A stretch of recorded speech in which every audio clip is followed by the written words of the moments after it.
À une époque où les écrans sont omniprésents, ou pour ainsi dire, tout le monde s'en sert de façon récréative, aussi pour communiquer, en plus de s'en servir pour différentes autres choses comme payer des factures, effectuer des achats, etc. Ben, le discours de Desmurget a de quoi en inciter plus d'un à se rebiffer. On peut avoir envie de lui répondre que les écrans sont quand même bien pratiques. Vous savez, Desmurget a parfaitement conscience que les écrans n'ont pas seulement des mauvais côtés, ni seulement des mauvais usages. Il écrit ceci. Alors, puisqu'il faut absolument en passer par là et enfoncer les portes ouvertes, soyons clairs. Aucun critique n'est assez idiot pour rejeter le numérique dans son ensemble et réclamer sans nuance le retour du télégraphe filaire, de la roue pascaline ou des radios à lampe. On ne nie pas la part du numérique quant à la communication. On ne fait pas comme si tous les usages des écrans étaient également abrutissants non plus. On ne va pas comparer un ado, admettons, qui regarde la télé-réalité avec quelqu'un qui lit un quotidien sur un écran plutôt que sur papier, comme si ce second usage n'avait pas quand même un côté constructif que le premier n'a pas. Ben, ceci dit, il demeure que, selon Desmurget, le cerveau est quand même plus réceptif quand on lit quelque chose sur papier que quand on lit la même chose sur un écran. Et quoi qu'il en soit, on aurait tort de focaliser sur les bons côtés des écrans alors que leurs mauvais côtés prennent beaucoup d'importance. Desmurget écrit « Ceci étant dit, il est clair que l'intrusion toujours plus massive du numérique dans nos existences ne promet pas que des avancées bienfaisantes. Une quantité de développements néfastes s'accumule. Dans leur grande majorité, ceux-ci se rapportent aux consommations dites récréatives. Bien sûr, il est facile de trouver à ces dernières toutes sortes de traits positifs accessoires. L'idée est alors assez simple. Elle consiste à cacher la forêt du désastre derrière l'arbre de l'anomalie ponctuelle. L'argument de ceux qui disent que l'écran n'est pas le problème, que le problème est d'en faire un mauvais usage, est pour ainsi dire le suivant.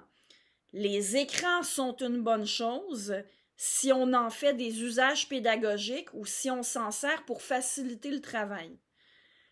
Cet argument-là, il tombe un peu à plat si on aborde la question non pas en théorie mais en pratique et en tenant compte de la réalité. Dans les faits, l'usage récréatif des écrans surpasse de loin les autres usages qu'on en fait.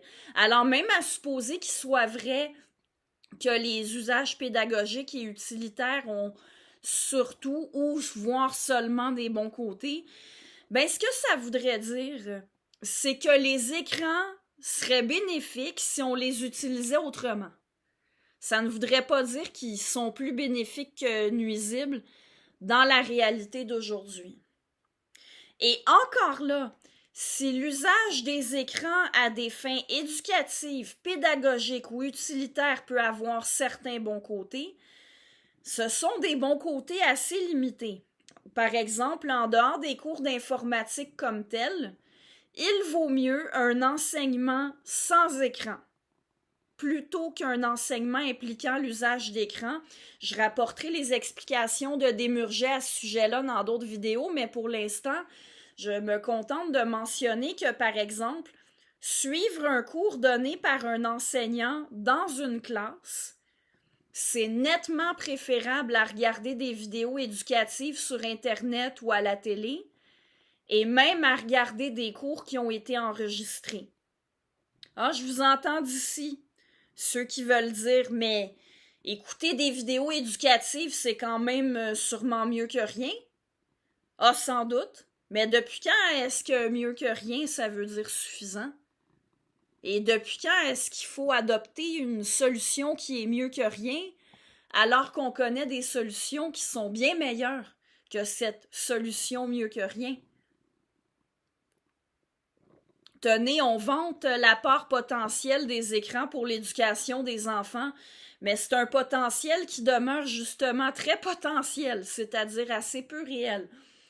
Certains vont arguer que l'usage d'écran ne s'oppose pas nécessairement au temps d'interaction entre les parents et leurs enfants, bon, parce que Desmurget fait valoir qu'un des problèmes liés à l'usage des écrans par les enfants, c'est que ça les détourne d'activités importantes comme l'interaction familiale, mais certains vont dire que ça ne s'oppose pas l'un à l'autre puisque les parents peuvent utiliser des vidéos éducatives, par exemple, dans le cadre de leurs interactions avec les enfants. Ça pourrait être un support pour une activité par enfant, mais les études disponibles montrent que les parents qui donnent des écrans à leurs enfants le font surtout pour les occuper pendant qu'eux-mêmes font autre chose et que plus de 90% du temps numérique des enfants de 2 à 8 ans est consacré à des programmes audiovisuels et à des jeux vidéo. Il y a assez peu de pertinence à dire que les écrans sont utiles pour dispenser du matériel pédagogique ou pour servir de support à des interactions familiales, alors que c'est pas pour ça qu'on les utilise. Et pendant que j'y suis, certains pourraient dire que les parents laissent aussi souvent les enfants à eux-mêmes en leur donnant des blocs ou d'autres jouets à manipuler. Donc le problème, ce serait de laisser les enfants à eux-mêmes et non pas les écrans. Mais je vous rappelle que donner un jeu de blocs à un enfant, ça vaut justement mieux que lui donner une tablette. Parce que l'enfant, il développe certaines choses avec des blocs, avec des objets qu'il doit manipuler avec ses mains, des choses qu'il ne développe pas avec un écran, même pas avec une tablette. Que dire de ceux qui défendent les écrans en arguant qu'il ne faut pas les diaboliser parce qu'ils ne sont pas la source de tous les problèmes et que d'autres causes existent pour expliquer les problèmes de développement cognitif ou moteur, les problèmes liés à la consommation d'alcool, de tabac, à l'obésité, l'incitation à la violence. Ben, à ce sujet-là, Desmurget fait valoir que les études qui montrent que l'usage des écrans nuit sont légion. Et pourtant, certains s'acharnent à nier qu'un lien causal a été démontré. Desmurget cite une personne qui dit, par exemple, « Il est démontré que la surconsommation d'écran est un terreau fertile à un retard du développement du langage, mais rien ne permet d'affirmer qu'un enfant en retard est trop resté devant des écrans. » Ben, vous savez à quoi ça me fait penser? Ceux qui disent qu'il n'y a pas de raison de ne pas fumer sous prétexte que ça tue, parce que de toute façon, tout le monde va mourir à un moment donné. Écoutez, encore une fois, on peut bien choisir d'utiliser des écrans, on peut choisir de laisser ces jeunes enfants en utiliser, on peut choisir de fumer aussi, mais les conséquences que ça risque d'avoir vont demeurer réelles. Elles ne dépendent pas de notre subjectivité. Ces mêmes conséquences pourraient peut-être être causées par autre chose, mais est-ce que ça veut dire que ces causes-là, en particulier, doivent être ignorées?